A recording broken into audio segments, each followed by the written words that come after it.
Welcome to the second annual Urban Transformation Forum. Please silence your cell phones. The program is about to begin.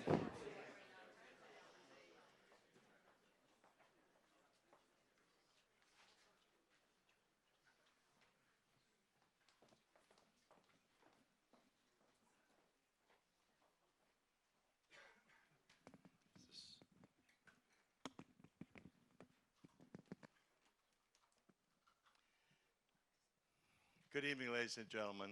My name is Tom Cochran. I'm the CEO and Executive Director of the United States Conference of Mayors in Washington, D.C. We are 87 years old. We were formed in 1932, and we're so pleased to be here at the Wagner School tonight at NYU. Mayor Wagner was a president of this organization, and it's the only urban school in the world named after a United States mayor. We're very pleased to be here. Let's give it a big hand for the Wagner School.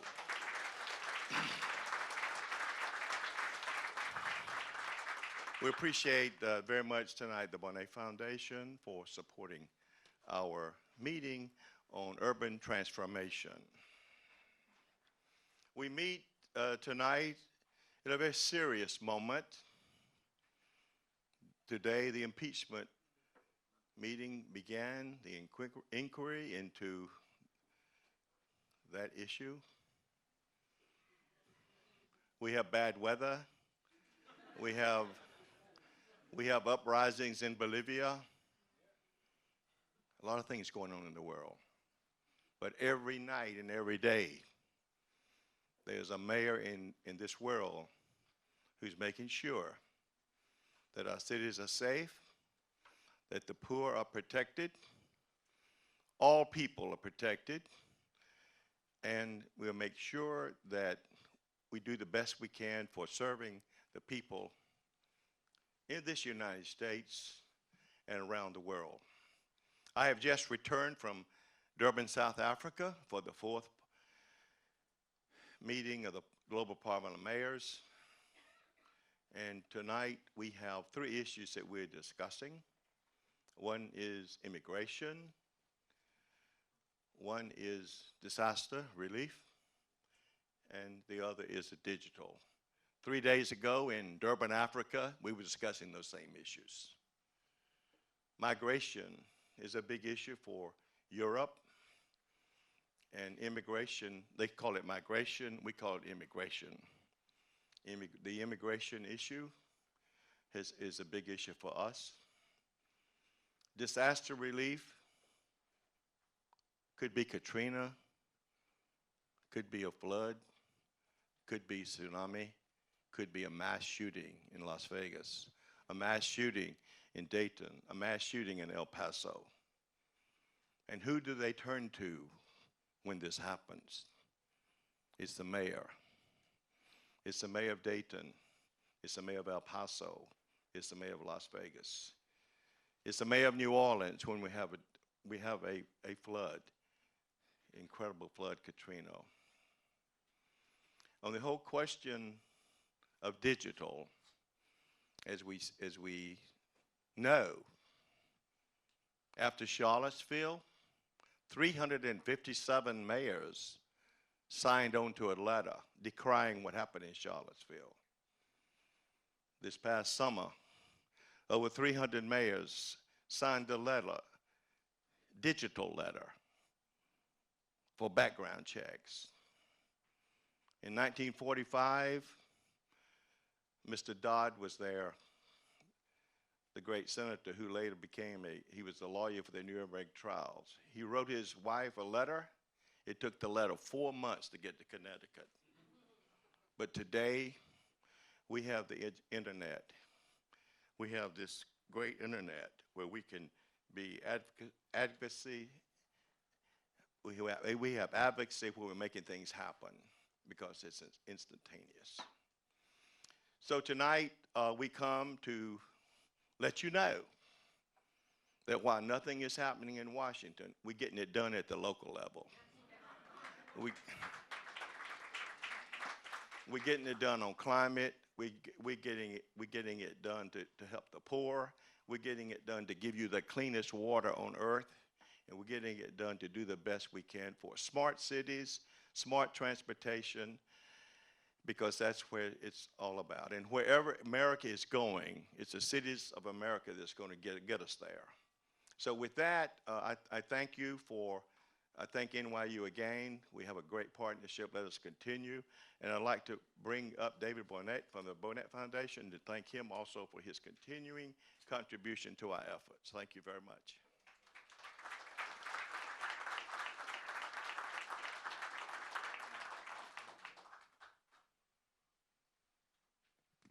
Thank you, Tom. It's an honor to be here again this year with everyone. At this same event last year, actually walking over, I was introduced to a very nice guy, young man who just happened to be the mayor of South Bend. We had a great conversation, but a lot can happen in a year. I really did have a good conversation with Mayor Pete. As we were chatting, I mentioned to him a family in South Bend I've known for quite a long time. Well, it turned out that Pete knew the same family, and my first reaction was, wow, what are the odds? But then I thought, of course he does. He is the mayor, and that is what mayors do. You know the names and stories of the people you serve. You know their history, you know the good and the bad, you know their struggles, and you know their success. And mayors strive every day, as Tom says, to make their lives better and their world more safe and secure within the city limits. And those are the very reasons why back in 2006, the Burnett Foundation began our Mayoral Fellows program, so that the best and brightest graduate students in public policy, those who are passionate about cities and the impact that public policy has within cities, could graduate from NYU, UCLA, and the University of Michigan with a degree, public policy degree, and we funded their tuition and provided a stipend so they could work in City Hall while they were in graduate school. These students were prepared to hit the ground running, unencumbered by student debt, to work alongside mayors on the biggest issues and challenges facing our nation's cities. And because all good schooling should involve travel and a field trip, each January we take our crop of mayoral fellows to the U.S. Conference of Mayors in Washington, D.C., so that they can meet you, the mayors, and your fellow mayors from across the entire country. Our motto at the foundation is improving society through social activism. And we all probably have a different view of what social activism really means. Social activism for me means that when I got a call from Mayor Antonio Villaraigosa shortly after he was inaugurated as mayor in Los Angeles, and he wanted to talk about transportation infrastructure, I said, Mayor, transportation is a social justice issue. It's all about enabling people to live where they can afford to live and work where there are jobs. There are those of us, sure, that get locked up in traffic, but that's not what transportation is about. Transportation is about equality and economic equality. Social activism is when affordable housing advocates join forces with urban planners to make sure that not one more night goes by where one of our own is left to sleep on a cold sidewalk or under the highway. And social activism is when public school teachers and environmental activists and City Hall insiders find common cause of getting the lead out of our drinking water. So in my case, being a social activist and a philanthropist means bringing together world-class schools of public policy deserving students and you, our mayors. It's an honor to support this important conversation tonight and a joy to be with everyone. Thank you very much.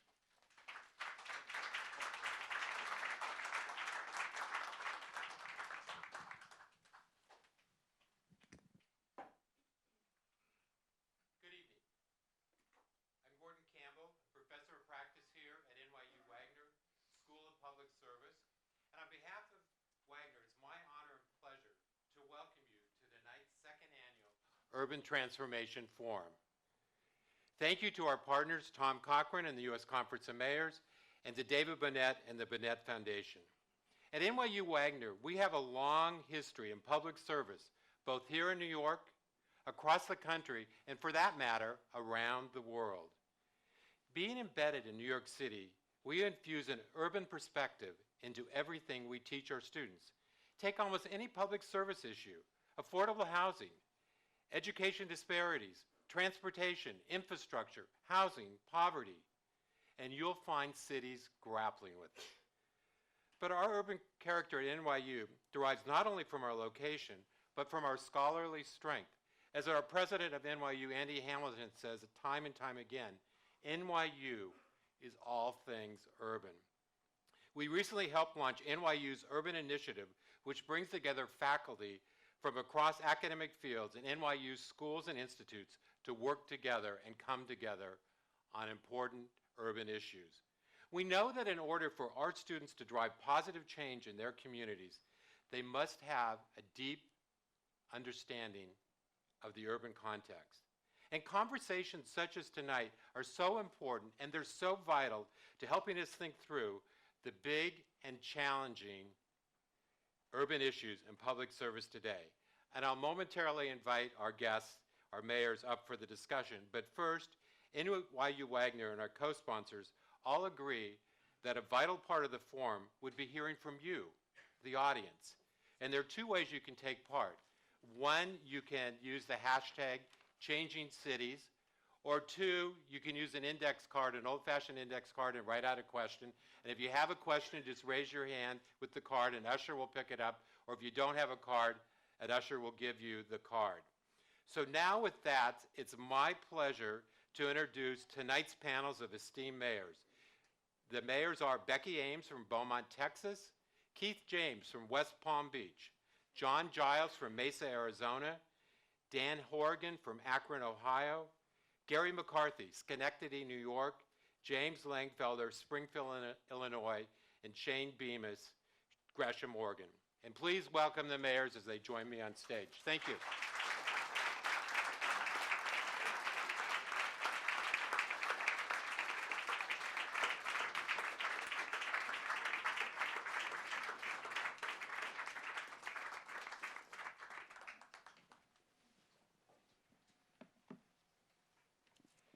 As Tom Cochran said, tonight we're going to be focusing on three issues: disaster recovery and resiliency, immigration, and data technology and smart cities. And first we're going to focus on disaster recovery and resiliency. From wildfires to hurricanes and earthquakes to flooding, natural disasters are a constant and appear often constant threat to cities across the country. Beaumont, Texas, and West Palm Beach, Florida are two very different parts of the country, but share similar characteristics and challenges when dealing with natural disasters. The two states are probably two of the most vulnerable states to tropical storms and hurricanes. So I have questions for Mayor Ames and Mayor James. How are your respective cities building resiliency against natural disasters? And Mayor Ames, we're going to start with you. Thank you. Thank you so much, and thanks for having me here tonight. Glad to be here from Texas.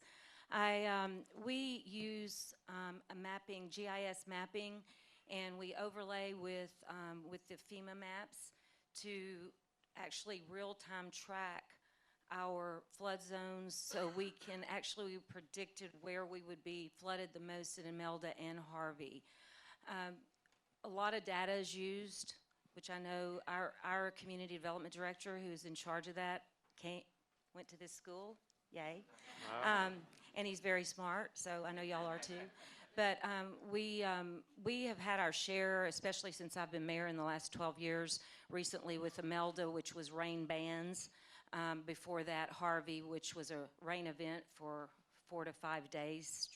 And before that with Ike, which was a storm surge.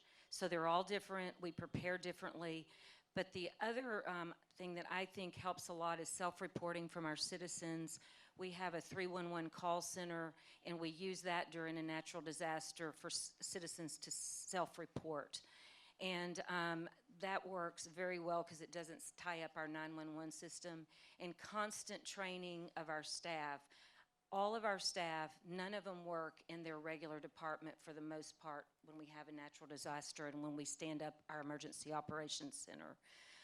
With Harvey, I'd like to tell a really quick story. I don't know how long I have, but this is interesting. I think it would be to y'all, but we have a pumping station that is been in the same location. We're 180 years old, so for 150 plus years, never been breached. 6 foot of water at the pumping station. We couldn't even get to it because our Neches River rose so quickly during Hurricane Harvey. And one of our engineers came up with a plan that we would go to our local industry, and they had 9 pumps that were getting ready to be shipped overseas. And we ended up placing those pumps on the banks of the Neches River, pumping the water out into our treatment plant. And we're able to get water at least to trickle in 3 days, when if we had had to wait till the water went down, we would have been 2 months at least. We found that we were constantly chasing the water, and it was very, very laborsome. So then we went to another of our local industries. We have a lot of local industry. That's what we stand for. And we built a barge, and we put the pumps on the barge so it went with the river, and we were pumping it. We got a lot of national attention for that, and I just have to say so much that goes to our staff. As the mayor in our city, I am the emergency management director, and I appoint the emergency management coordinator. But they do all the work. I'm there and I give direction, but they do a great job. And like I said, one of our main employees that is in our EOC with me went to your alma mater right here. So you should be proud. I am. Great, thank you. Mayor James. Thank you very much. Thank you for having me. Thank you, cold weather, for welcoming me here from Florida. I believe the question was, how are we working to make our cities more resilient? West Palm Beach had undertaken a study, a resiliency study, to look at our city from a number of different angles and to advise the policymakers, the mayor and the commissioners on how we could make our city more resilient to natural disasters. I've only been in office for 7 months, but within my first 6 months, I had a Category 5, 180 mile per hour sustained winds storm 25 miles off of my coast, headed straight for my city. There was nothing in my campaigning that prepared me for what to do in that event. There's not a handbook that you go to. Fortunately, I had a very good staff, and we prepare, we drill for these hurricanes, these events throughout the year. But there are a couple of factors that make these storms not your grandfather's storms. One is climate change, and it makes these storms so much more intense. The building that we're in, our Emergency Operations Center, is a Cat 5 rated storm. Category 5, when it was built, 155 miles per hour. I was talking to my emergency management people, and they said, Mayor, this storm carrying winds of 180 miles per hour, we don't know what that would have done. So the storms, the intensity of the storms is greater. We are a coastal city, so sea level rise is also an issue. So even during non-storm events, we have flooding during what's called king tide, when you have a full moon. So we know those are areas of vulnerability, and we're expecting the completed resiliency report soon. But that's it's all about data, right? I mean, we've got to at least have the data that supports the decisions that we're trying to make. But the resiliency study is what we're doing to at least get the data to figure out how we can become resilient, and not to bounce back. We want to bounce back better. I'm sure as Mayor Ames will tell you, it's really life after the storm, whether it's flooding, loss of power, that you have to prepare your citizens for. The storm, the hurricane will come through in a matter of hours, but the recovery can take literally months. Yeah, Mayor James, just responding to that point about recovery, what's one lesson, Mayor Ames and Mayor James, that you learned from your city or from others about recovery? Well, this is going to sound kind of a cliche, but working together just to make sure we're communicating with our citizens so they know what's going on. Our ability to work with the state and federal governments to bring in the resources that we need. at the end of the storm while it's going on and after the storm. I think that is sometimes the toughest part is after the storm has come through is to get those resources there quickly for the citizens because they already have damage. But I think that the resources that we're using now, I didn't mention earlier, but it's called CityWorks and Crisis Track, which are the software programs that we are using, actually connects every single department within the city so we can put information in there. For instance, Imelda was so different from Harvey, even though we had major flooding with both. Imelda was rain bands, and we had certain areas of town that had never, ever flooded before that did.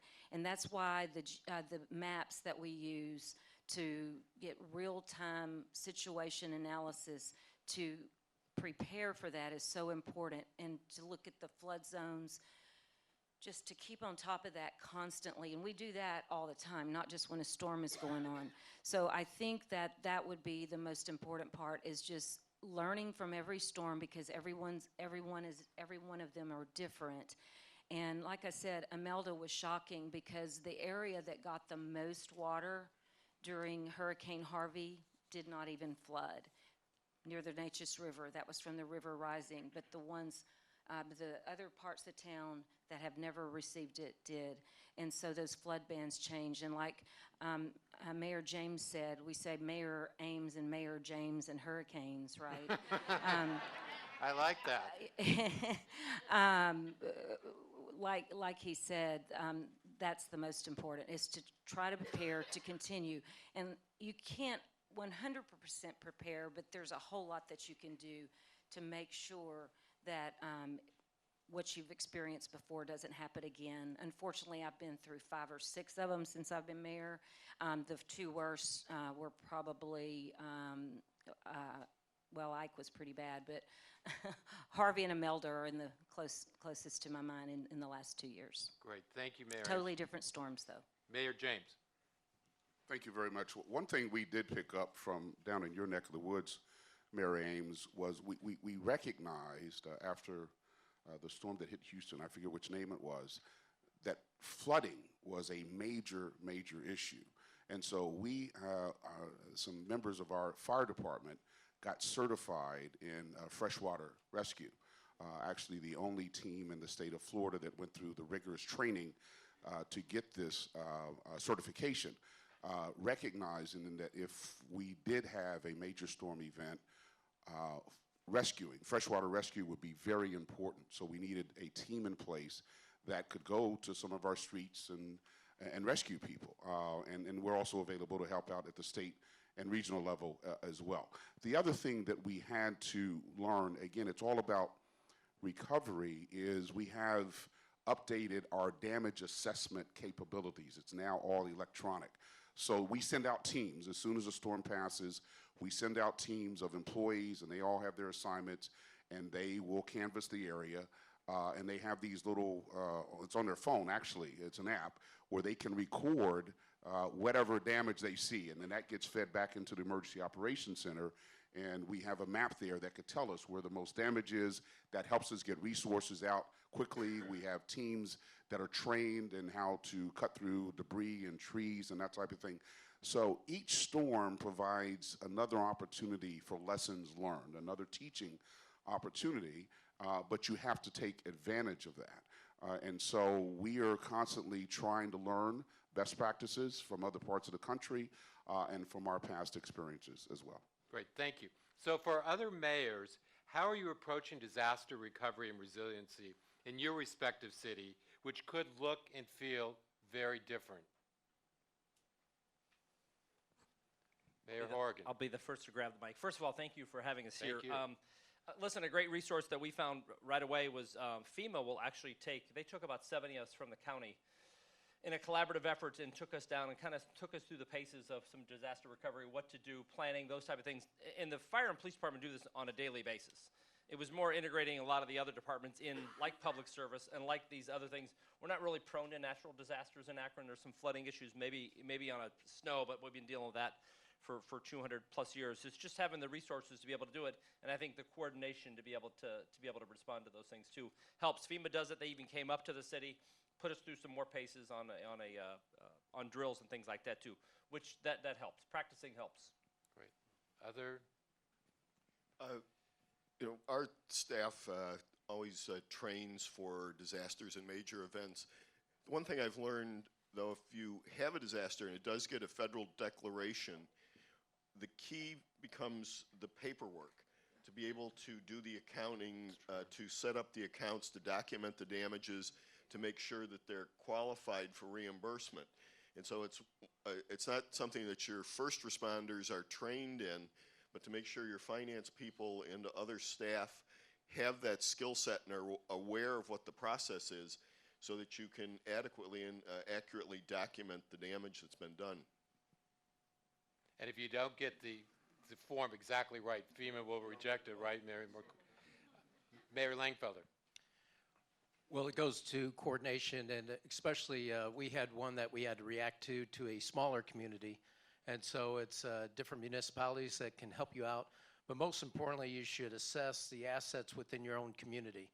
For ourselves, when we had a tornado, it was the unions that came out and helped us. And so mobilizing, being able to mobilize your community as quickly and as coordinated as best as possible. With regards to alerts, we do text alerts, but it takes some time for people to get engaged. But that's an important factor as well. Great, thank you. Mayor Bemis. Thank you. Thanks for the opportunity to be here tonight. For us in Oregon, it's all about the Cascadia earthquake that is coming. They've been talking about it for 20 plus years, and it is like imminent at any time, so they say. So for us, it's getting all of our neighborhoods together, and then there's 26 cities in the Portland metro region, many of which use Portland for goods and services, and there's 8 different bridges that cross the Willamette River into downtown Portland. And what does that mean for our community if those bridges are down and whatnot? So the biggest thing that we have been fighting is apathy to it, because people have been hearing it for so long that they've just kind of gone tone deaf. But as it gets closer and closer, it seems like we're marshaling more resources together for awareness, more disaster preparedness, suitcases, et cetera, meeting places, and all of the normal things you would do. We don't have a lot of natural disasters in Oregon. I mean, it rains. Sometimes it rains a lot, but it's not natural disaster, tornado stuff that is seen in other parts of the country. Great, thank you. So we're now going to turn to immigration. The United States Conference of Mayors Task Force on Immigration Reform was formed as the focal point for the conference's efforts relating to comprehensive reform of the nation's immigration system. The 2 mayor co-chairs, one's a Democrat, one's a Republican, Providence Mayor Jorge Elorza and Mayor John Giles are heading up this task force. And this is obviously, as Tom Cochran talked about, a very topical issue. Just yesterday, the United States Supreme Court heard oral arguments on the DACA, better known as the Dreamers case. And so, a question for you, Mayor Giles, what are the key issues the task force is currently trying to tackle? And then secondly, how are cities around the country responding, and most specifically, Mesa, Arizona? Sure. Well, this is a perfect issue for mayors to tackle, because as you indicated, the task force is by design made up of, as a bipartisan effort. The co-chairs are one Republican, one Democrat, but really mayors view this issue and most issues as very much a nonpartisan or bipartisan effort. Sometimes people in my community will say, Mayor, why are you in Washington, D.C. attending meetings, or why are you going to task force meetings in El Paso? And they very quickly realize when we start talking about it that clearly the immigration issue is sometimes seen as a national issue, but it's very, very much a personal, family, local issue in Mesa, Arizona. So all you have to do is pull out the front page of any newspaper and you'll see what the issues are that we're dealing with. Obviously, DACA has been in the news as of late because the Supreme Court argument occurred just yesterday. But it's always something. Before that, we were battling the immigration or the census question that was going to have a huge chilling effect in cities like Mesa, Arizona, where 1/3 of my population are Latino, Hispanic folks, and probably 10 or 20% of that population is undocumented. So we're a fast-growing city, we would have been devastated, by an undercount on the census. Also, very much in the news as of late, you've seen the asylum seeker surge coming out of Central America, hitting the southern borders of the United States. Communities like Mesa, Arizona, we're 100 miles inland from the border, but ICE was calling the faith groups and the nonprofit groups in my community saying, pursuant to our policies, we only have a certain number of hours that we can hold these families with children. Either you help us, faith community, or we're going to be releasing these folks to the street. And with no funding, with no resources, those faith communities, who's their next call to? It's to the mayor. Mayor, what are you going to do? How are you going to help us with this challenge that we're experiencing? So for the better part of a year, we had multiple buses, dropping people off at the churches and the NGOs in my community from the administration.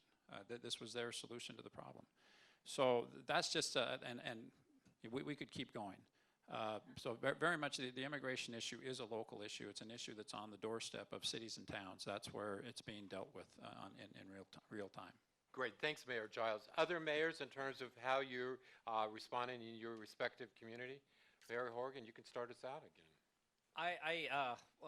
I'm unapologetic about how we need to be not only a welcoming country, but a welcoming city, of which we've declared ourselves.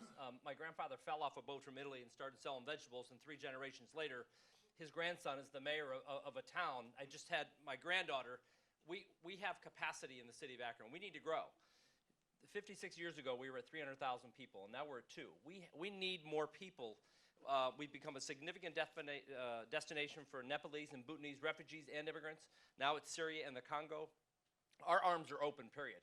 How do we transition and get people into housing and into schools? That's been an easy process for us just because it's kind of slowed down a little bit, but we're not going to stop saying, hey, listen, we're going to welcome everybody. We need to grow our population in the city of Akron, and I would say across Northeast Ohio, because people have flooded everywhere. You know where they flooded. They flooded here and all over the city, all over the country. We need more people, and so we're going to open our arms and accept everybody. Great. Mayor Bemis. Yeah, thank you. My city, again, shares a border with Portland. We have like 65 known languages spoken, and we're Oregon's most diverse zip code, which happened all in the last 20 years. So we've had a rapid transition in our community. We have made it very clear that everybody belongs in our community, that we want everybody to belong. It's not, you can come to Gresham and you can succeed in anything you want to do. As Mayor Giles said, it's very personal for mayors, because oftentimes we're sitting in the high school football stands watching our kids with kids that are probably illegal and parents that are cheering them on the same way we're cheering them on. And that's how mayors view life, is in the same way as you all do, because we are not removed from you. And that's why I think it's the greatest job in all of public service is municipal government and being mayors. But what we have tried to do is to focus. I don't think the country is as divided as we want to say that it is, or the talking heads want to say it is. When you get people breaking bread together and spending some time together and realizing that they still like each other, we move the community forward so much. So we have doubled down on as many community events as we can. We're holding community events almost once a month to just get people in the public space together and remember what we are and how we are. And we're finding great success in that. We haven't had as many issues as other communities have had, because we've very demonstratively said everybody belongs here. Great, thanks. Mayor James. Yeah, thank you. And sometimes the immigration situation can hit you in so many unexpected ways. 2 stories. One was the summer, the president announced, or the administration announced, that they were going to release a number of the immigrants from the various centers and ship them to predominantly Democratic states, including Florida. So when I came in to work that day, and the city had not been advised of this, we heard about it on news reports as well, but here we were having to prepare because the estimate from the sheriff was there would be like 100,000 of these immigrants that would immediately start showing up in our city. We had nowhere to put them, but we had to sit down as an administration, work with the private sector, the NPOs, to prepare. Now, it was a false alarm because it didn't happen, but you don't know where it might happen. And the second story is an outgrowth of the hurricane story. You don't know what happened with Dorian. It took that sharp turn right, but it set over the Bahamas for like 24 hours. So now we found ourselves the weekend after that storm had passed with a number of Bahamians who were showing up at our city's doorsteps looking for a place to stay. And we hadn't expected that, obviously. But again, you have to prepare yourself. You have to be nimble as a local government and anticipate and try to adapt and react to those situations. So you don't always have ample warning about an immigrant crisis in your city. Anything from any of our other mayors? Okay, our next topic, thank you, Mayor Giles and the others. Our next topic is data, technology, and smart cities. Urban transformation is needed to deal with today's most pressing public service challenges. While technology alone admittedly can't solve every problem, it's a powerful and can be cost-effective tool for helping cities accelerate progress. As natural incubators of innovation, cities are stepping up and leading at this critical time. And I have individual questions for each of our next four mayors. And Mayor Horgan, I'm going to start with you. Unfortunately, the city of Akron has witnessed cyber attacks in your city. How has Akron responded to date, and what are the plans going forward? Let me answer the first part. I was actually at the U.S. Conference of Mayors last year when the city was, it was malware. We found out who the patient zero was, so to speak. And fortunately, I mean, we've made enough of an investment over the years. Everything worked. All the security worked. Nobody got any personal information. About 4 or 5 years ago, I was not the mayor, and this happens. Somebody hacked and got some tax data. So we had built up some infrastructure. And as a city, I'm all about data-driven decisions and making the best ones and trying to really push some innovative things. On the cybersecurity, we figured out pretty quickly that number one, I had to fly right home because it was an emergency. To be able to do that, we're in the midst of 18 inches of snow too, but they weren't connected on that, even though the press wanted to tie those two together. I figured out pretty quickly that we had not invested enough over the years into enough of a framework to say, okay, we are resilient and we'll be able to withstand an attack a little bit easier. So I put together a 3-year plan that we're starting to implement now. It involves some resources, it involves staffing, it involves all of those things. It's just something that people expect from us to do. But even in college, nobody ever said, hey, you're going to be a computer expert, because I'm not. And this was kind of the conversation I had the other day to the tech and IT industry, was that cities and government institutions have a certain need for call it domestic security when it comes to our information, because the data that we gather. How as an industry can you put together a business model that doesn't necessarily break the bank for us? Because I don't want to do things that I'm not good at. And I guarantee you we are not good at cybersecurity. I would rather hire somebody to be able to do that for us. Then I can go out and do the things that we're really good at, like plowing snow and digging up streets and causing construction delays and all those other things that we do. But really, when it comes to the cybersecurity, either we're going to invest in like tens of millions of dollars, or I'm going to outsource some on maybe the back end, on the hardware and the storing and cloud, and then we employ maybe the operational side and the software side to be able to do some of those things. So it's a complete different mindset for us to be able to say, okay, this is a whole new government service that we have to do. Well, like anything else, we should do it well. And so that's what that next 3-year plan is. It's going to be a significant amount of money, but people expect us and they expect their data to be secure. So we're going to make it secure by putting together a 3-year plan. I wish I could do it in 18 months. It's just resource allocation is kind of tough at this particular point because you have a lot of other things to do, but that's the plan going forward. In fact, I have a copy of it here somewhere, but I won't share it just yet. It's not public, but thank you. Stay tuned. Mayor McCarthy, you created a Smart City Commission in 2016. Talk to us about the work of the commission and the City of Schenectady's work with National Grid to deploy a Smart City REV demonstration project. I might add that Schenectady has branded itself a smart city, a city at the cutting edge of technology and efficiency. Mayor McCarthy. Thank you, and it's not just that we're a smart city now, but Thomas Edison came there 126 years ago and founded General Electric, so that I'm just looking to try and continue that history.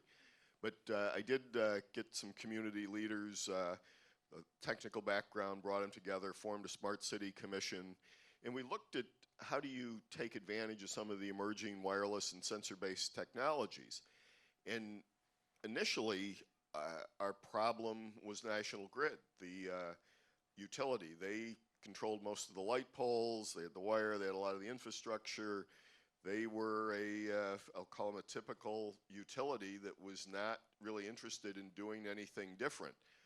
Over time, and just working with them and talking to them, that shifted so that they've stepped up, and we're now in the process of what's called a REV demonstration project. It's part of Governor Cuomo's plan to reinvent the energy vision in New York State. So as opposed to being a hindrance, Grid is now a full partner. And we're looking to do a full citywide deployment. Most of the smart city deployments that you'll see or aware of are really smaller areas. They're a neighborhood, they're a business district, they're a limited application. What we're trying to do is do a full citywide engagement so that everybody will benefit from it. And we're in the process, we've divided the city up into 4 sections. The first 2 sections, and they're somewhat complementary but at the same time competitive deployments, where we're replacing the lights with LED fixtures. It's a no-brainer, everybody's going to do that.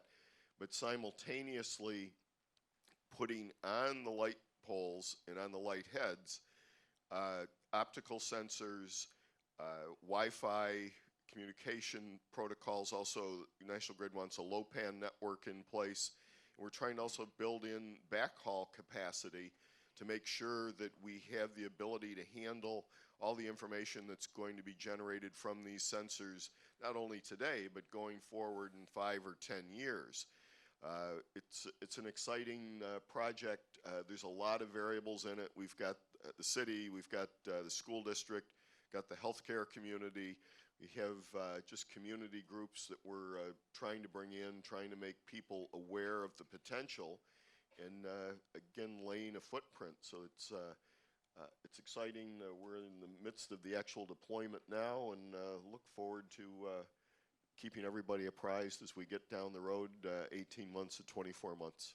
Great. Thank you, Mayor McCarthy. And don't forget, if you've got a question, the hashtag is changing cities. We've already got some great questions, or an index card. Just hold up your hand. So the next question is for Mayor Langfelder. Springfield is engaged in an ambitious effort to expand its broadband network into underserved communities. How do you intend to fund this initiative, and how will you leverage the city's infrastructure? Well, like Mayor McCarthy, actually we have our own utility. So that's been the struggle. You know, usually for-profit entities, they come in and lay the groundwork. We have our own fiber, dark fiber. We run it to the hospitals as well as to the schools. But we really haven't tapped into the magnitude of what it could lead to. Governor Pritzker this year had, through the Capitol bill, they've allocated $400 million for broadband deployment in rural areas because they're trying to connect everybody, but also with areas that are struggling economically. So in Springfield, we're taking a look at that, and really it leads to downtown Springfield, the medical community, but also our east side. You know, it's just like a lot of communities that have railroad tracks, rivers that really divided the communities. It has a high minority population. Economic development is struggling, and so this is our opportunity to really cross the digital divide with digital inclusion. And that's where we're taking a look at how we can use our infrastructure with regards to the light poles, as Mayor McCarthy had stated, but as importantly, how can we run Wi-Fi throughout that whole area and really do a concentrated effort. Usually, you go neighborhood to neighborhood, but this would be broader than that. There's an opportunity for, I call it an area that's a park, as it also has the Boys and Girls Club, some non-for-profits, but we can turn that area into a tech, rec, artistry area and tap into the young people's minds by giving them the digital wherewithal that they need, that others, right now we have other for-profits, they're all going out west because that's where the rooftops are, that's where the money is. And so really we can't thank the governor enough for making the investment from the state of Illinois to allow us this opportunity, so we'll put forward our best foot to leverage our infrastructure to make that happen. Great. Thanks, Mayor Langfelder. Mayor Bemis, You've just adopted a relatively new data and technology plan. Describe it to us and what you hope to accomplish. Mayor Bemis. Very good, thank you. Well, our data plan basically is taking everything that's available to us and figuring out how to get better outcomes for the communities we serve. I mean, it's pretty much that simple. It's collecting data that we already have or we're already getting with our partners or that we're getting from our citizens interface with the city, and then figuring out how do we ask the tough questions. Are we getting the outcomes we want in policing? Are we getting the outcomes we want in our fire department, our wastewater department, our parks department, et cetera? So I don't think we're not anything super cutting edge to any of the other cities that they're doing in terms of smart city stuff, but the thing that we really want to work on is our homeless population, and how do we get better outcomes for our homeless population. And by virtue of the county doing most of the homeless services, we have designed our own set of services now with homeless service specialists that we've had for about 3 years. And we're getting better outcomes out of our team than we were out of the county team. The county is sort of on an analog system right now, and we're trying to figure out how we can develop an app that would give us better data to get better outcomes for these individuals. In other words, how many people are we finding homes for? Are they staying in homes? What are the contributing factors that got them to where they were? What is making them successful? What is not? Nobody can answer any of those questions right now. I mean, I think we all have general, ideas that we would go to, but no hard data exists on that, partially because of the clunkiness of the system that is at the county. So if we can develop a system that interfaces with the county, and then the other cities in the Portland Metro region can interface as well, I think we can answer some questions that many citizens are asking, but more importantly, we can get people the right interventions at the right time and get them the right help that they need. So we're really looking forward to that next development stage of that app. So hopefully that will be before too long. Great, thank you. And then Mayor Ames, Mayor James, Mayor Giles, what's happening in your front in terms of technology, data, and the like? Mayor Giles. Well, I could say amen to everything that's just been, I'm looking forward to tomorrow when we start talking as mayors among these, because I have a lot of questions for my fellow mayors here. But yeah, we are to try to be a data-driven city. We've been part of the Bloomberg initiative for What Works Cities, and we've really that's revolutionized the way that we look at things. Everything now is based on data, from the way we fight crime to the way we deliver services. We are exploring the idea of becoming an ISP, an internet service provider now. You look at what happened in Chattanooga, we all thought, wow, gutsy move. It's ended up being a genius move. Look at what a great model that is. So I think there's some very innovative things being done in cities and towns across the United States when it comes to we are forced to be innovative because we have to stretch the dollar as far as we can, and so technology is a big way to do that. Okay, great. Mayor James. Yes, we are also taking steps. I won't say that we have dived in as deep as some of the other cities. We are sticking a big toe in it, proceeding with caution, but certainly want to be as data-driven as possible. We just recently invested in a pretty large software program for our development services, where people can get codes and permits and that type of thing. Didn't realize it, but for years we've been operating under pretty much a manual system. So the set of plans would go from one department to another department to another department. So with this new system now, all of those departments that need to stamp approval can review the plans electronically simultaneously. Seems like a no-brainer, but in terms of the technology required to make that happen, it's a pretty significant investment on behalf of the city. So things like that, where we're trying to look at particular applications where improved technology would help. One of the first things I did as the new mayor coming in was to hire a new chief information technology head, who I'm very pleased with, and he has some very exciting ideas. So we will continue to look for further advancements in this area. Mayor Apes. Yes, thank you. Like Mayor James, we are getting started, and this one of the reasons why I'm here, and I'm very excited about tomorrow as well. I mentioned earlier that we have invested in CityWorks, which connects really every department, but we haven't gotten that far.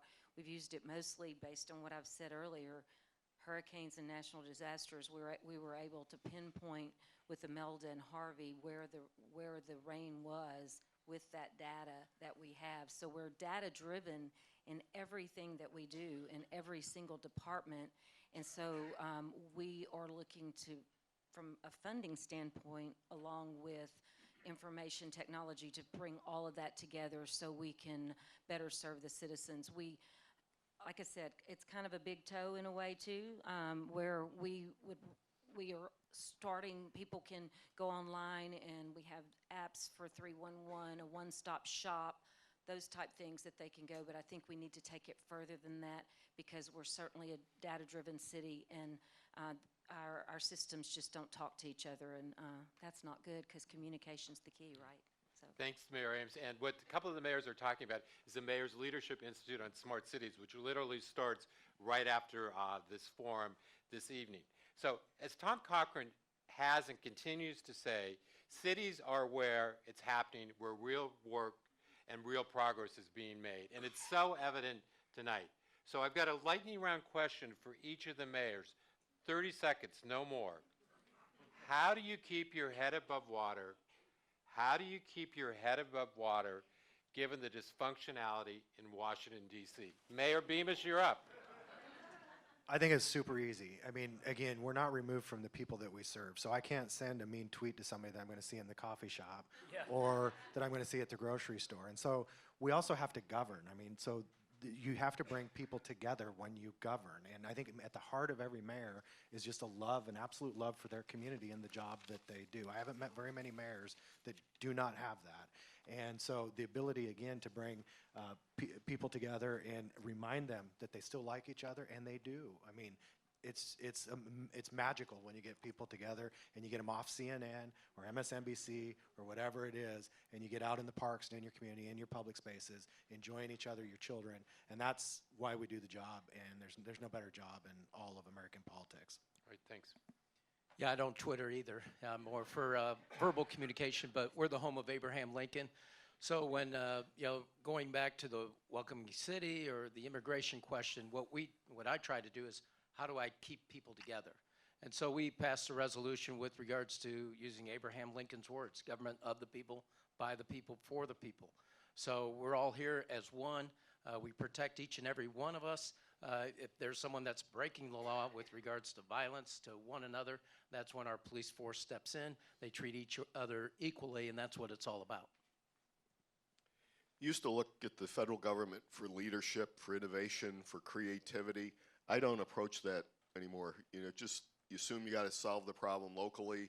Don't have any expectation that Washington is going to do anything for you. If they do, it's a pleasant surprise. If they don't, not disappointed. I would only add that if you look to the federal government to solve your problems, you'll go blind.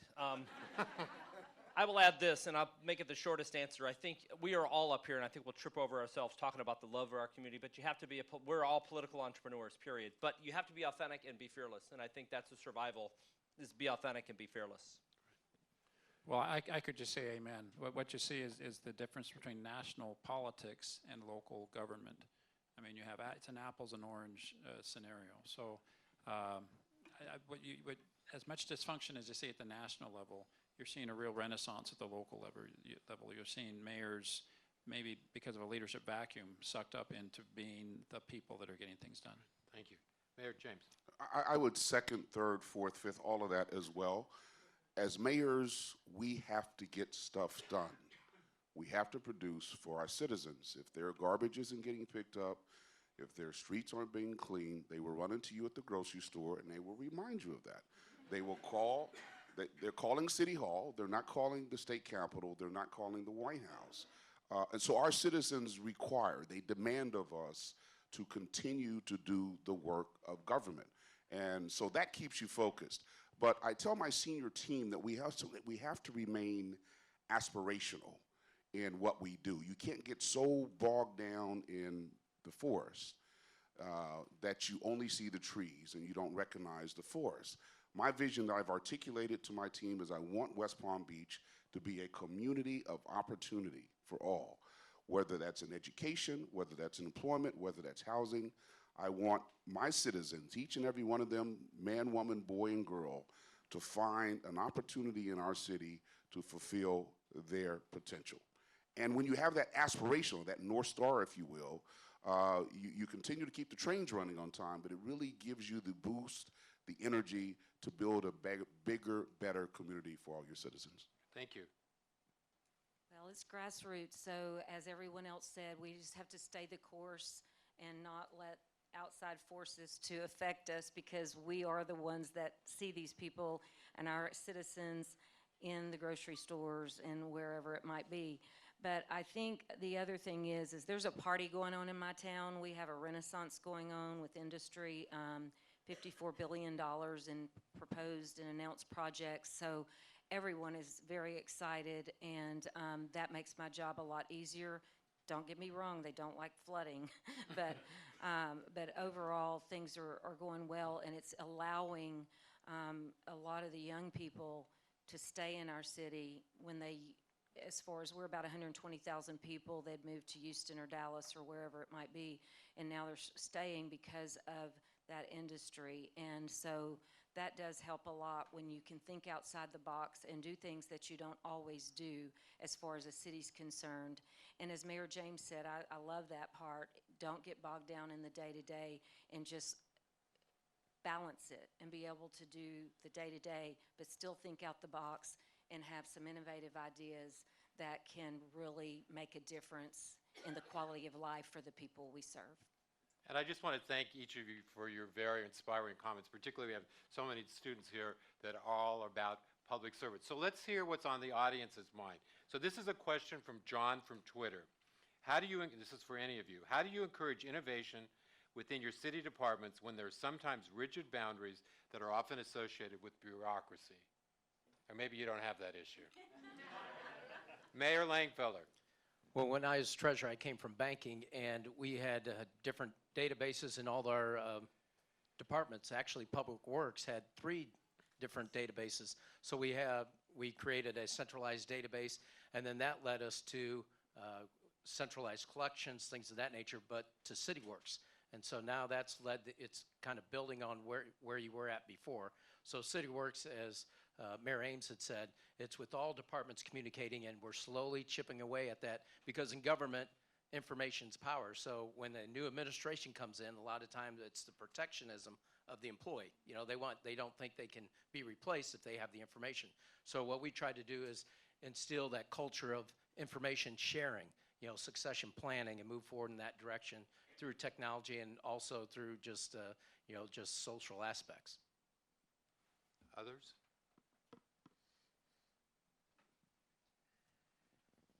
It's something you have to work at every day, because there are those institutional barriers that have built up over decades, and people are, even though they talk about wanting to adopt innovation, people are inherently resistant to it. They feel threatened. And it's how do you create an atmosphere that encourages it? Sometimes you have to apply a swift kick here and there to motivate people in the right direction. But there's not a panacea for it. It's, again, just every day you got to look for ways to try and do things better, do them more efficiently, and instill that sense of pride in the individual worker to try and maybe take a little risk to do things different. Great. Mayor Horgan. I just want to add, too, there's a certain group of people that are unafraid of innovation. That's the next generation, and so we've gotten younger and smarter to do just that. Good, thank you. So the next question is from Megan from Twitter. As your cities grow and change, how have you found success welcoming younger people, people of color, and previously underserved groups into your public participation and decision-making processes? And Mayor Bemis, I want to start with you, because you actually head up the Mayor's Youth Commission, which is part of the U.S. Conference of Mayors. And then we'll open it up to everybody. Yeah, thank you.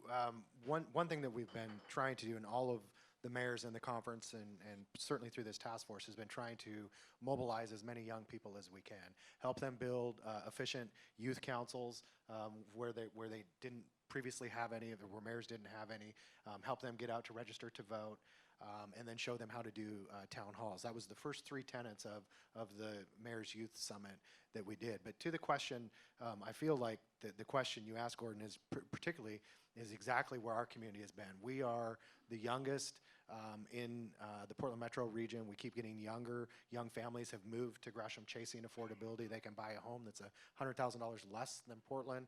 So we have the young folks. We also have, again, almost all of Oregon's diversity is located within our community, and that has been, again, within the last like 20, 25 years.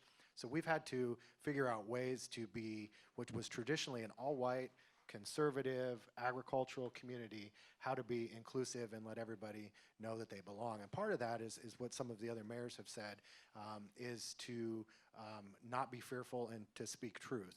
And so when things have started going on at the federal level that have split up our communities or tried to divide up our communities, we have tried from the mayor's office to demonstratively say no. So after the Charlottesville debacle where there was moral ambiguity out of the White House, we said, no, hate is not a Gresham value. We put it on every single municipal vehicle that we have, which is over 600 that now have a bumper sticker that says, hate is not a Gresham value, because we had new populations of diversity that probably clearly didn't know where their mayor or where their city government stood, and we wanted to make sure that they understood that they belonged even in the face of what was going on at the federal level. So again, mayor's leading the way on keeping communities together. Yes, Mayor Giles. You know, community engagement is something I'm sure that the folks here in school have taken multiple classes in, and so that we've tried to engage in that and done a lot of outreach, particularly through social media, particularly in the Spanish-speaking community. We have a wildly successful Mesa Facebook and Espanol that is it's off the charts in terms of its growth. I mean, the social media interest among our Spanish-speaking community just shocked me at how large it is. So community engagement generally, but I think you'd be surprised at how successful social media campaigns and outreach campaigns can be targeted at the different ethnicities and languages in your community as well. Mayor Langfelder. We have a structure where it's a mayor and then 10 aldermen. So what we did is when I came into office, we have ward plan meetings. So we went into each ward, especially the minority community, but throughout our city, and we engaged the public to get feedback from them, what's important to them from their area, but also citywide. So each alderman understood the priorities for each district, as well as city as a whole. And so that has helped. We just held one on our minority community. Someone came up to me afterwards. They said, this has been great. Usually I come to these meetings and it's just gripe, gripe, gripe. But this one was actually offering ideas, solutions, and the reality of it, we always followed up on it. We showed them what their comments were about and then how we reacted or resolved those particular issues if we were able to. I think 2 things. One is me being the first African-American strong mayor in the city's history. We'll be celebrating 125 years this year. It speaks volumes in terms of the young people, young boys and young girls that look like me, or maybe even speak a different language, so they could see that the possibility that someone like them can be the strong mayor of the city that they grow up in. And I've been successful in attracting people of color to some of the more senior positions under me. So that is one thing, but it's got to be a conscious, intentional effort. Our commission, from an age standpoint, is relatively young and very diverse, both ethnicity and gender. But I do want to pick up on the community engagement piece, because I think that's also the other part of it. And that's another area in which we're trying to use technology to help us, because we have to be smarter about how we engage the community, whether it's a street project that's out there, a park that we're trying to get activated, and use technology so that folks don't feel like they have to come to City Hall to express their opinion on a particular matter. And we're all mayors up here. We know the people that come to City Hall are not coming to tell us how wonderful of a job we're doing. So we need to expand the people who are giving us their opinion. But that's a tremendous opportunity for technology to help us with the community engagement Great, piece. thanks. So this is a question from Ed. And yes, technology, yes, data. Many of you talked about being a data-driven city. Sensors, But what about privacy concerns? How are you approaching that? And the silence was deafening. I know. Mayor McCarthy, start us out. It's something that you have to, again, look at every day. And there seems to be also a function of age where younger people are more willing to have information about them accessible over wider ranges of platforms. Older people are much more resistant to that. And so it's an educational process to collect the data, to manage it, but to maintain the integrity. And again, it goes back to that cybersecurity. The city of Schenectady gets hit approximately 40 times a day with a major attempt to breach our systems. Now, we've got that in place, and I can say that very fortunate where we have not had a breach. And you look at all the sophisticated software that's out there and the protections that are in place now just diverge a little bit. And I was the chief investigator in the district attorney's office for 30 years, and my favorite bank robbery story was Midtown Manhattan, the late 1970s. It was a Friday night in December where an individual got what they said was a very fancy guard's uniform, had an out-of-order sign in a canvas bag that was stenciled with one of the major banks here. Went to the night depository, hung the out-of-order sign on the night depository, stood there in his guard's uniform with a canvas bag, and people just came up and dropped the money in. So you have to approach cybersecurity that same way, where you're looking at all the sophisticated ways, things that may even be sanctioned by foreign governments. But at the same time, you have to do those basic things to protect passwords, to protect access to your devices, your phone, your computer. And it's an evolutionary thing where, again, it's part of this forum coming out of here tonight and tomorrow. Yeah. Hopefully we're going to learn more about things that we can do and things that we should do in terms of policy. Yeah. Mayor Langfelder? Real quick, we're installing ShotSpotter technology in our violent areas to identify where shots go off, and our police can go in there understanding what weaponry is being used, how many shots are fired, things of that nature, and respond within minutes. And a media person asked me, well, and this is nose under the camel's tent with regards to listening devices. And quite frankly, I hadn't even thought of it at that point because you're trying to provide a community service. So we partnered with the hospitals. They're each chipping. We have two major hospitals. They're paying a part of the cost along with us. And so I think if you explain to the community what you're trying to do, it's not an overreach. It's really providing a service to address a community's needs, then it's acceptable. Good, thank you. So many of you talked about, I had the lightning round question about how we have to go at our own. But this question reframes it differently. Cities bear the direct impact of climate change.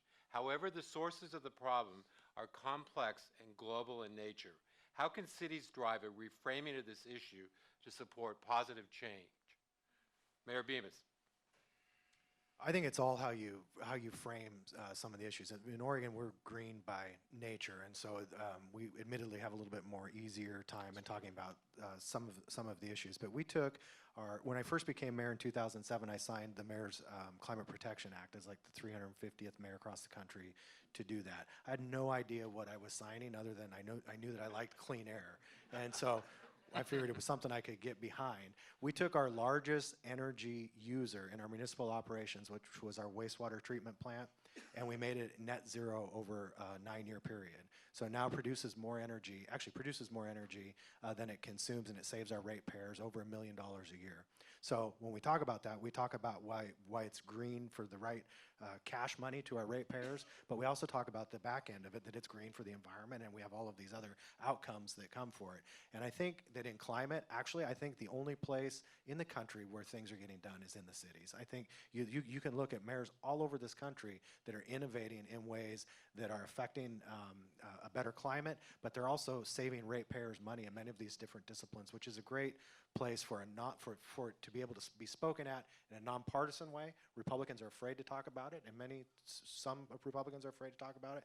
But I think if you frame it differently, you can talk about it and get the same outcome. Mayor Horgan? Probably the most important part is that we had started years ago with the wastewater treatment facility, and I think a lot of us have gone that direction and achieved that, but you also have to institutionalize the process within your own department to get people in the city. This is 1,800 people to think about the same thing. You know, a lot of them just want to hop in the diesel truck and then just go. That's part of that culture change of saying, how are we going to do things a little bit different?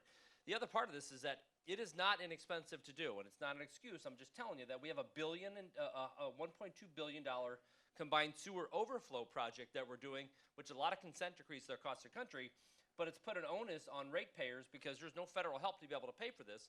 In fact, we have the worst consent decree out of a federal judge that I won't talk about the federal judges or their responsibility, but we're allowed 0 overflows in a typical year storm, which means engineeringly we can't spill 1 drop of stormwater into the river. It's virtually impossible, I know, but we're going to spend $1.2 billion to be able to do it. Part of that is that, but we have to accept it because it's a Clean Water Act, and with the creation of the EPA, we finally have caught up, but we're paying for 150 years of industrial policy throughout the city, and we have to do it in a half a generation. To me, that's not fair. I don't mind having the argument about how we do those things, but how about if we spread out some of those costs into maybe my granddaughters can help pay for some of this too, as opposed to just us right now, which is there's a strong onus to be able to get these things fixed right away, and we can do it construction-wise. It's just paying for it's a little bit tougher. Good, thank you. Mayor Giles. Well, I think to answer your question, I think we can model good behavior for the federal government, and hopefully they'll be paying attention and they'll learn something.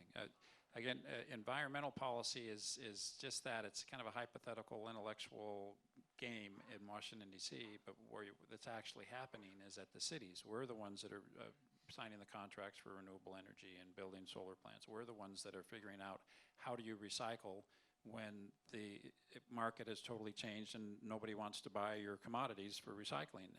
So those are the debates that are occurring at city council meetings. And the people's passion about the topic is being expressed at the local level and city council meetings. So that's where the good work's happening, and hopefully the federal government is taking notice. Great, thank you. Last question. What can mayors or have you done to promote entrepreneurship in your respective cities? In fact, why don't we hear from all of you, but whoever wants to go first. In the height of the Great Recession, we had a lot of vacant storefronts in like 3 certain segments of our city: our downtown, another area called Gresham Station, another area called neighborhood of Rockwood. So we sat around trying to figure out. I tasked our team with figuring out what can we do to incentivize small businesses that will work. So as the staff came back with a manual about this thick of all of the things that we needed to do, we pushed it back across the table and said, what if we just don't charge any fees that we've been charging these small businesses? And in fact, what if we come alongside them from the time that they come in to pull their first permit till the time they pull the string on their open sign for their business? And we did that. We waived no parks fees, police fees, not even a business license fee.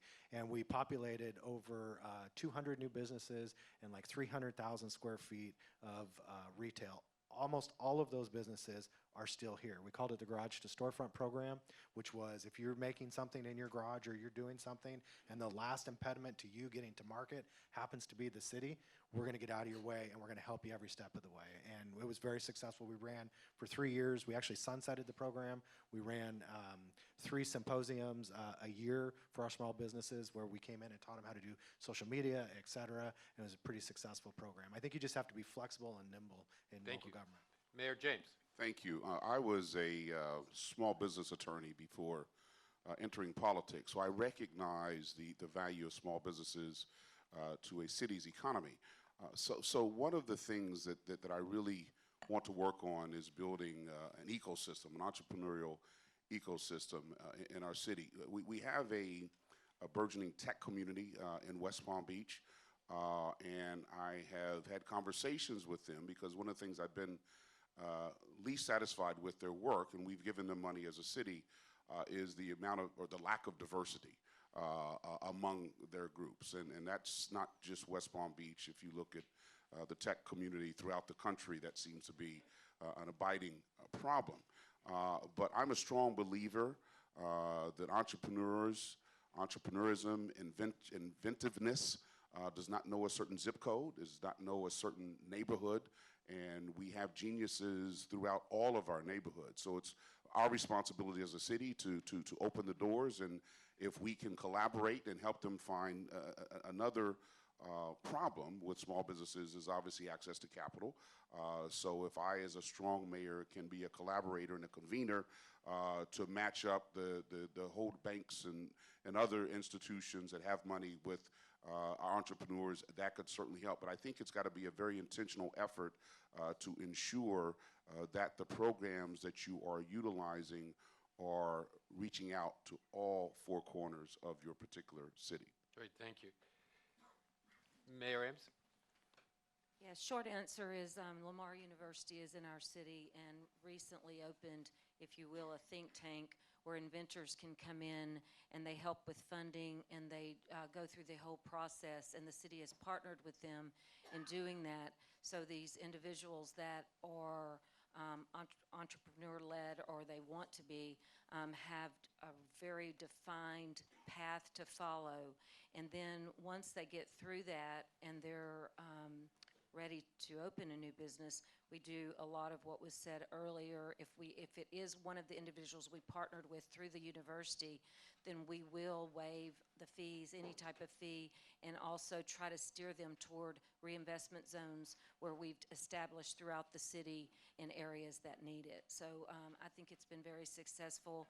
Several new small businesses have opened up, which is something that we were really looking for because the majority of our industry is very, very large. And so it has made a big difference. Thanks, Mayor Ames. Mayor Langfelder and then Mayor Giles. Yeah, we've partnered with the Chamber of Commerce as well as a local foundation, Economic Development Council, and the University of Illinois Springfield to fund a Innovation Springfield, and that's a entrepreneurial small business hub. One of the businesses that came out of there is the Aware app. The Aware app was designed by a lady whose actual son was going blind, and so she navigated him through the high school. And so we placed beacons all through downtown Springfield, 200 of them, so you can walk around on your phone and now get navigational instruction either auditorially or through your site, and walk around downtown, and it actually connects the sites. Now she's taken it to the next level where she's going to translate it into 6 different languages. So this will go global, where you're coming to the land of Lincoln, visiting Abraham Lincoln's home. You can visit in your native tongue eventually with regards to that. Well, for the last several years, like a lot of communities, we've had a small business incubator then in a city building where we provide subsidized rent, and our economic development office teaches classes and kind of holds people's hands, and there's been some great businesses come through that. But we're currently trying to take it up a notch in that we're partnering with Arizona State University in our downtown to build a campus. Then largely, the city is providing the infrastructure and spending $100 million on building buildings for them, and so our ask of the university was, hey, in this innovation district that you're the anchor, what we would like to get out of it is an outward-facing facility, an innovation studio in partnership with the business community. We have Boeing and Apple and some other great, advanced manufacturers in our city that are going to come in and partner with ASU, and so this will be a makerspace for innovators, folks that want to come in and build prototypes or get instructions in some of the high tech that some of these major manufacturers have access to. So that's under construction right now in our old city library that will sit adjacent to this ASU campus. So very excited to see where that takes us. Great, thank you. Mayor Horgan. Even more broadly, I think it goes back to the economic development strategy, and whether you're out there chasing an Amazon, I'm sorry, is that a bad word? In New York, it's a little dicey. Or entrepreneurship and innovation is also a plank in an economic development strategy. And so what we did do was we had an accelerator for years, but that's a verb, and people weren't accelerating out. And so we opened an open innovation hub for tech, and both tech and non-tech, called Bounce. You can check it out. It's bounce.org. It's been open 18 months, and we've seen dozens of businesses come in, grow, and then stay in the city of Akron too. So it's one part of that plank, or that I think a successful economic development strategy does a lot of those different things, which entrepreneurship and innovation is a key. Great, thank you. Mayor McCarthy, you get the last word. We've been fortunate. We've had about $1.5 billion investment in the last decade. We have accelerators. We've got co-working space. We work with the governor's program, Startup New York, which is no taxes for 10 years, both income and corporate. And so it's matching up the individual startup or an existing company who wants to grow with either venture capital or some of the other incentives that are out there. and just overall create an atmosphere and environment where they want to invest, they want to participate in the community, and there's a synergy that's growing too from different companies that are growing and learning from each other, and government is really not even part of it. I think you would agree with me that this esteemed group of mayors deserve a round of applause. Thanks to each of you. And I also want to thank the audience, and as I said, if the audience will just remain for just a moment, because our mayors need to depart because their work is just beginning with the Mayors Leadership Institute on Smart Cities. So Christina will lead the mayors out. And stay tuned for the 3rd Annual Urban Transformation Forum next year. Thank you, and have a great evening. Thank you so much. Thank you.